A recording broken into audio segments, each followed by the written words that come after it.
l'ordinateur directement.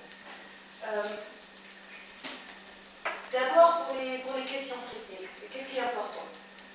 D'abord, qu'est-ce qui est important dans le sens, comme utilisateur, qu'est-ce qui est important pour moi pour apprécier la vidéo, pour être capable de concentrer en fait sur le fond, sur le contenu. Parce que souvent, quand on regarde les vidéos, surtout dans les vidéos amateurs, etc., il y a des petits problèmes. Et par exemple, saute nos choix. Ça, c'est souvent parce que les petits appareils comme ça, ils n'ont pas une très bonne microphone. Donc ça peut poser un problème. Après, surtout les manifs, etc., souvent ça bouge énormément et j'ai du mal à voir. J'ai du mal à voir parce que le lumière bouge vite, etc. Ça, c'est en fait des choses qu'on peut éviter avec des petits trucs en fait. C'est très très simple. D'abord, le problème qu'on voit souvent, c'est que l'image bouge. Je suis là, je vois la vidéo c'est pas très, très agréable à voir. Et toutes ces questions techniques, même si on dit oui, c'est le fond qui est important, mais toutes ces questions techniques, en fait, quand ça bouge, quand le son n'est pas clair, et là, ça diverge mon attention. Et là, comme utilisateur, quand je vois la vidéo, je me dis, ah, pourquoi ça bouge? Pourquoi l'image est bizarre? Pourquoi le son est bizarre? Et d'un coup, je me concentre plus sur le contenu. Donc, si on fait un peu attention à ces petites questions techniques, alors, ça devient beaucoup plus facile sur vous de transmettre l'information que vous voulez transmettre. Donc, d'abord, pour ces questions d'image qui bouge, qu'est-ce qu'on peut faire? J'ai un petit disons, je filme avec mon petit appareil, mon téléphone. Il n'est pas très lourd, c'est pas très stable, j'ai pas de trépied, qu'est-ce que je pourrais faire? Voilà. Déjà, par exemple, là, je fais un tableau, donc je peux voir, par exemple, je vais filmer le salarié, je le mets ici. Comme ça, déjà, c'est beaucoup plus stable, ça ne bouge pas. Possibilité 1. Si je n'ai pas, par exemple, je peux poser mes bras quelque part, essayer de rester stable. Comme ça, l'image bouge. Si, maintenant, je n'ai pas de table, je n'ai pas un truc, ça peut être une manip, maintenant, ça peut être une voiture qui gagne quelque part. Je peux mettre un rack pour stabiliser mes bras, pour bouger moins. Je peux mettre contre le mur, par exemple. Comme ça, déjà, je bouge moins. Parce que j'ai quand même un peu de stabilité, même avec un petit appareil. Ça dépend du champ de vision. Ça dépend, bien sûr. Si je veux faire un interview, je me dis hack. Comme ça bouge beaucoup moins. Voilà, et là, si j'ai absolument rien, je suis au plein milieu d'une manif, etc. Dis-moi, ce qui est important, je ne me pose pas comme ça, par exemple. Je prends un peu comme ça, je ne bouge pas. J'ai beaucoup plus de stabilité si je suis comme ça avec mon petit appareil que non, parce que là, c'est pas très stable. Comme ça, j'ai beaucoup plus de stabilité en fait. Genre, je me baisse un tout petit peu. Comme ça, c'est beaucoup plus stable, même avec un petit appareil. Ça fait une grosse différence. Donc ça, pour la stabilité. Idéalement, si vous avez un trépied ou quelque chose comme ça, pour les appareils photo, par exemple, on a des trépieds, je sais pas. Carrefour à 20 dinars, 30 dinars, donc des trucs simples mais qui font l'affaire. Donc ça c'est l'idéal, si je fais mes interviews, bien sûr, si j'ai un trépied. Mais bon, avec le téléphone c'est possible. Deuxième truc qui est très très pratique en fait, si vous avez un petit appareil photo comme ça, c'est vous prenez un petit sachet, vous le remplissez de riz. Donc un petit sachet plastique, vous faites un peu de riz, et ça en fait parce que c'est comme ça je peux par exemple le bouger un peu, je peux l'adapter, etc. Ça, c'est comme un trépied, mais naturel. Essayez toujours de trouver des trucs qui sont déjà là pour stabiliser votre appareil. Ça, c'est important parce qu'après, l'image va être mieux. Et c'est mieux pour vous, pour transmettre l'information, c'est mieux que l'image est bon. Après, qu'est-ce qu'il y a? Par exemple, si là, je filme comme ça, on a des soleils, le lumière, voilà, contre-jour. Tout le monde sait qu'est-ce que c'est un contre-jour. En fait, le contre-jour, ça veut dire que j'ai la lumière en fait en face de moi. Quand je filme et j'ai la lumière qui vient comme ça fait que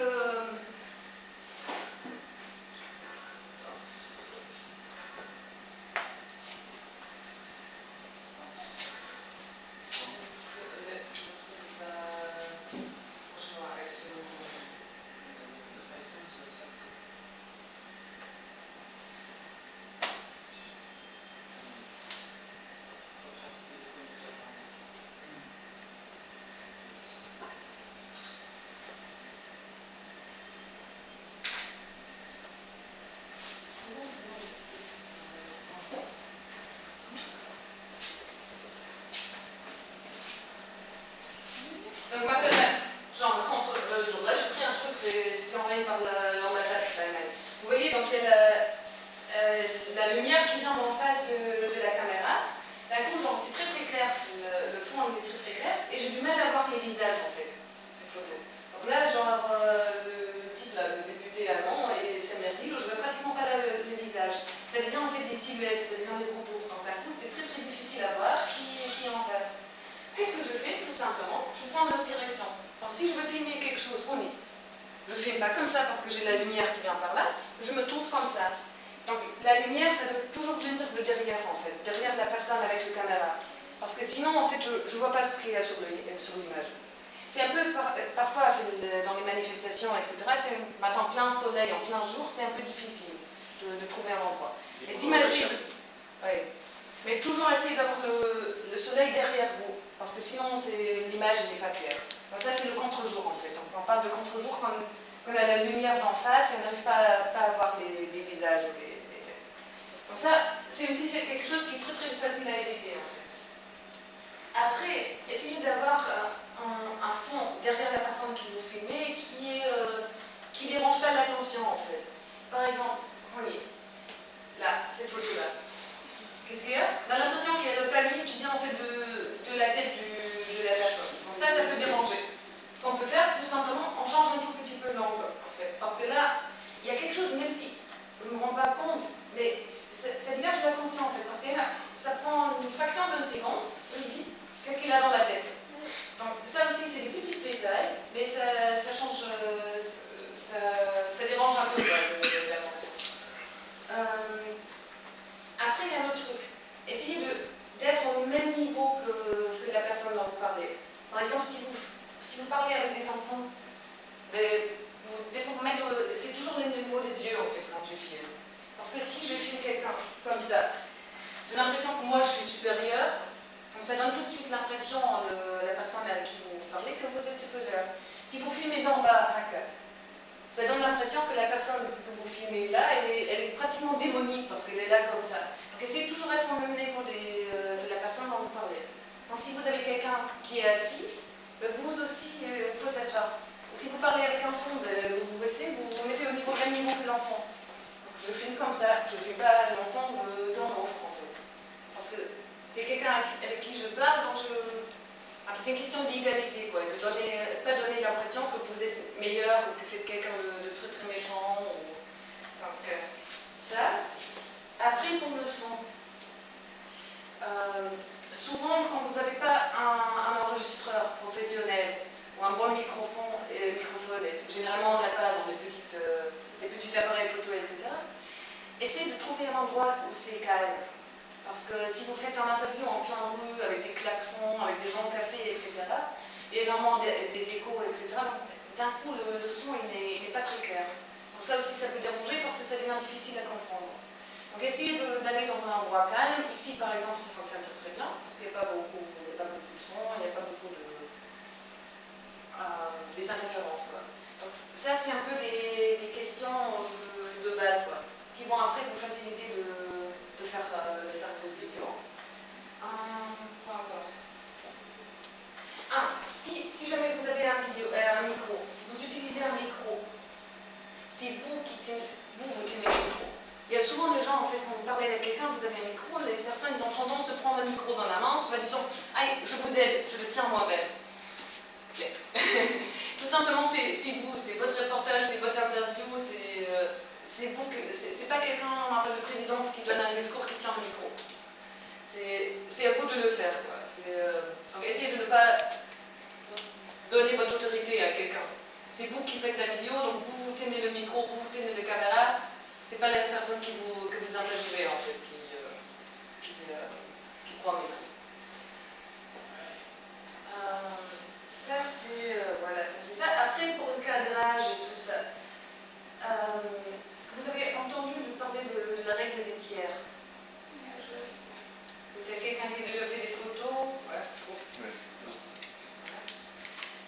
Je vous explique, je vais vous donner quelques exemples. Par exemple, là on a deux photos. Lequel est-ce que vous trouvez plus intéressant?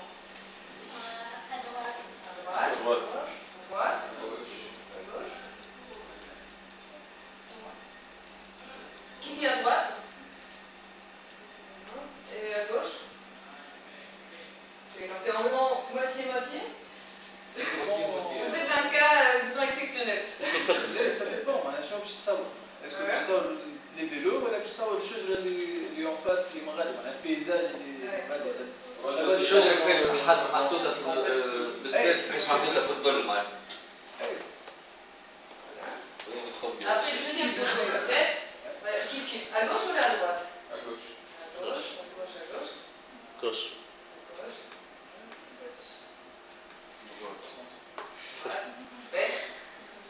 Vous êtes l'exception du règle. En fait, quand on parle de règle de tiers, qu'est-ce que ça veut dire? En fait, quand on a l'image, et vous voyez parfois même sur vos appareils photo, en fait, vous trouvez parfois un débit comme ça.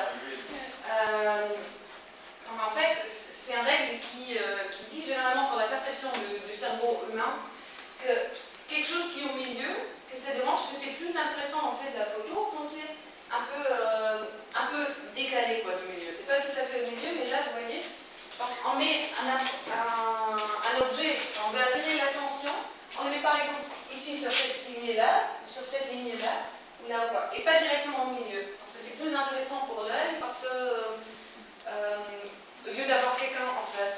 Vous regardez un truc très simple, si vous regardez les conférences de presse, les discours de politiciens, etc., s'il y a quelqu'un, souvent quand ils sont derrière un espèce de, je sais pas, de table ou quelque chose comme ça, ils sont en plein milieu du cadre, de l'image, ils sont en train de parler comme ça. Ça fait très très officiel, ça fait très discours, galop, ou langue de bois, etc. Si vous décalez un tout petit peu, ça a l'air beaucoup plus dynamique, beaucoup plus naturel, quand vous faites un interview. Au lieu de filmer quelqu'un comme ça, le front en direct, c'est pas très joli, quoi. C'est pas joli à regarder, et ça donne tout de suite à votre auditeur, ou l'utilisateur, la personne qui regarde votre vidéo, ça donne tout de suite l'impression que c'est voilà, un discours officiel d'un politicien. Très carré, et très réglé, tout ça. Donc là, par exemple, pour vous montrer, voilà, c'est là vous avez les deux photos. Vous voyez la photo à droite où l'oiseau là il est un peu décalé, quoi. Ça a tout de suite l'impression d'être plus dynamique, plus intéressant, ça attire plus, quoi. Donc c'est ça qu'on appelle la règle de tiers. C'est quelque chose qui était, en fait, c'est quelque chose de très très ancien, quoi, dans l'art, qui était toujours fait d'une manière inconsciente, quoi. C'était après quand les scientifiques ils ont regardé, en fait ils ont trouvé que c'est une question des tiers, mais généralement en fait c'est quelque chose qui est assimilé automatiquement quoi, par des artistes, etc. Alors c'est un peu sur les questions techniques quand je filme. Après, qu'est-ce que vous avez envie de faire? Si vous dites que vous voulez faire des vidéos, quel genre de vidéos? Qu'est-ce que vous avez en tête? Des interviews, des casts, un peu des micro-trottoirs, vous demandez l'avis des gens dans la rue? Oui, c'est ça, un peu de ça, c'est le trottoir, un peu trottoir, Ouais. un peu des amis. Et Et puis voilà tout le groupe. Non, je parle de moi. Je suis jeune blogueur dynamique. Et aussi, surtout, je fais beaucoup de vcast. Ouais. Ça veut dire une vidéo d'une personne qui vient insérer, il va parler un truc pendant 2-3 minutes. Ouais. Donc, les autres. Ceux qui ont déjà fait des vidéos, qu'est-ce que vous avez fait comme vidéo? Qu'est-ce qu'il y avait dedans? Vcast. Une fois, j'ai eu à faire une vidéo d'un montage d'un concert. Ce qui était le plus difficile, c'est parce que j'avais deux caméras. Ouais. Et c'était de ne pas avoir un décalage sur la bande son. Ouais. Et là, croyez-moi, c'était vraiment très pénible. J'ai mis 7 ou 8 heures à faire le montage. Ouais, là, c'est l'étape très très avancée. Déjà, le montage de concert, c'est quelque chose qui n'est pas du tout de... Non, mais c'est amateur, je pense. Ouais. C'est amateur. Ouais, mais quand même. J'ai utilisé Pinnacle Studio, qui était pas mal, qui permet d'avoir tout le vent. Je ne connaissais pas du tout avant, mais c'était très très très difficile. Donc, t'as pas fait des vidéos, جملة حتى famille. famille, on a fait des séries, ça compte. Il y a des gens qui font des courts-métrages basés sur des vidéos familiales. محمد نعرف يا عمر عملت بالكاميرا دور طون كي عابس معناتها فازية كيف فهمني إسارية في دار في دمك ولا تو ناخذ سيكونس فيديو باغ اكزومبل بالايفون في الشارع ولا حاجة ما عملتهمش معناتها مونتاج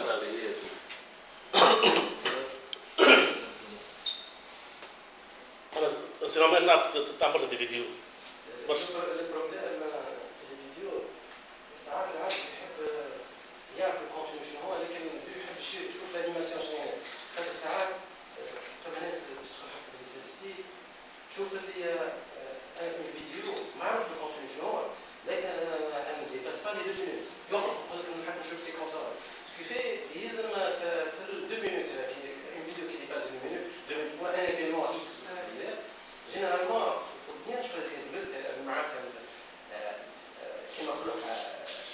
soi-disant la séquence ou l'animation qui tape à l'œil, et le message va reçu. Quel genre de vidéo tu fais?